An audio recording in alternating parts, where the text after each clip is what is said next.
Hey everybody, my name is Carson. I'm owner of Valet Junk Removal. Today we're here in Nashville, Tennessee, doing an estate sale clean out. An attorney called us last week, wanted us to come out and clean out all of the junk that was remaining from their estate sale that they did. I'm gonna walk you through the entire property, show you everything that we're gonna be removing and our process during this whole video. Stay tuned, let's start going through.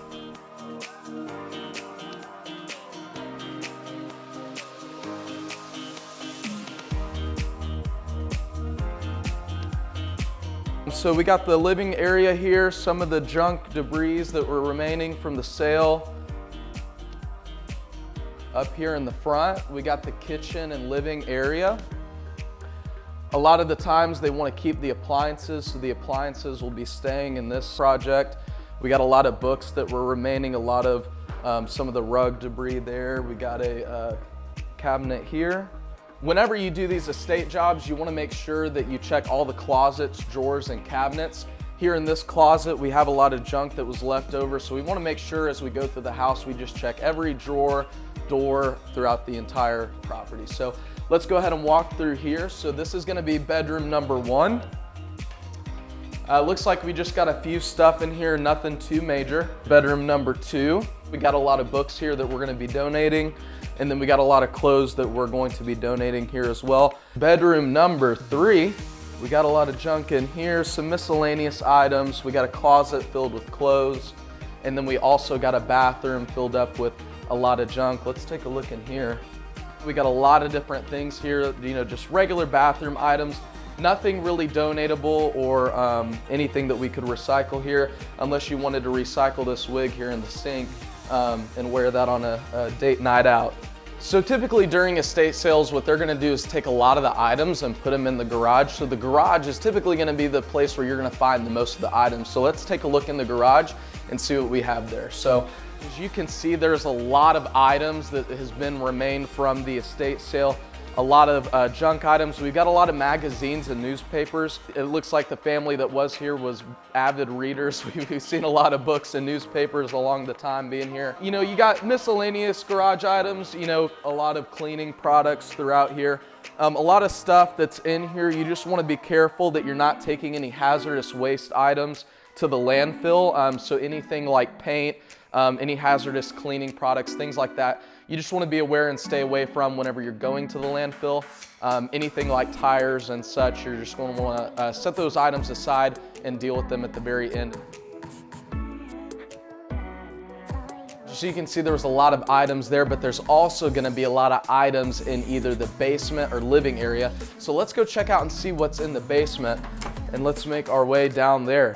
So we made it into the basement. Right here we got a lot of miscellaneous junk items, a lot of glass, silverware items. It's just a lot of things that were from the kitchen. Looks like they just set this out here for during the sale that, people that would stop by would come through here and see what all was available. We got a lot of different items here. Looks like all of this is just trash junk. As we make our way around here, we just see the same thing. We got a table here with extra junk. We got an entire space here filled up with more books and magazines. So we got a lot of books. It's important that anytime that you see a lot of an item, especially with something like books, that you can find a way to easily donate them or give them to someone that is able to take care of them in any way possible besides taking them to the landfill. We always make sure that the landfill is our last resort item whenever it comes to junk removal. Just because of the volume of items. You want to make sure that whenever you're doing a big job like this, that you take into consideration what you're putting out into the environment at the end of the day. So we have another bathroom here. So we got a lot of miscellaneous items in here.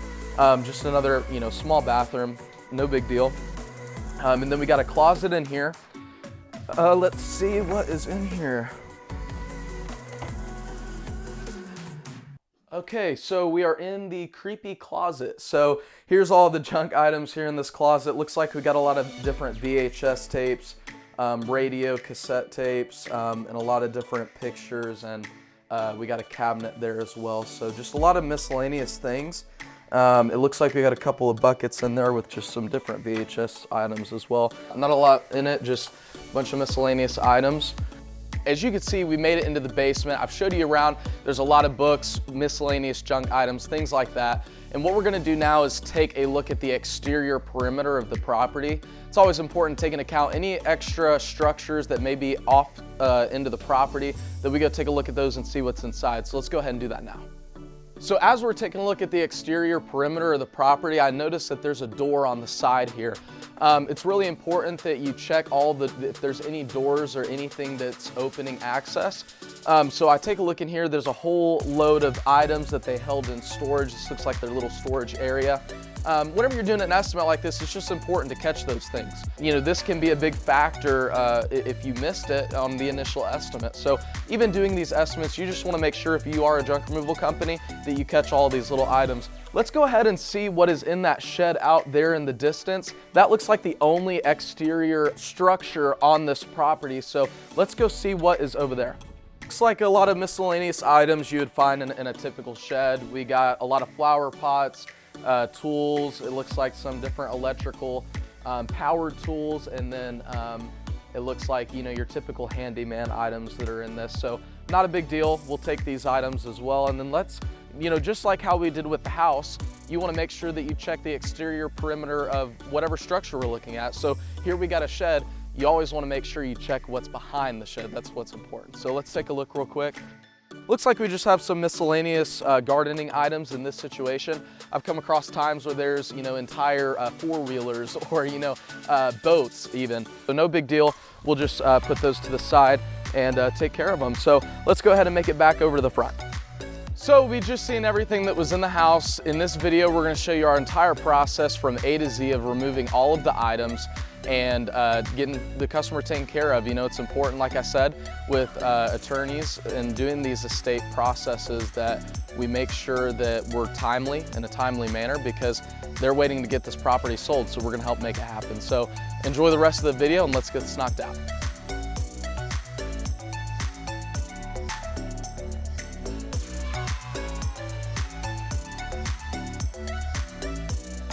Been super quick. You know, our team is really efficient. We're highly experienced whenever it comes to this. You know, we get one route down and we start building up momentum and a routine, and it's super quick from there whenever you know what you're doing.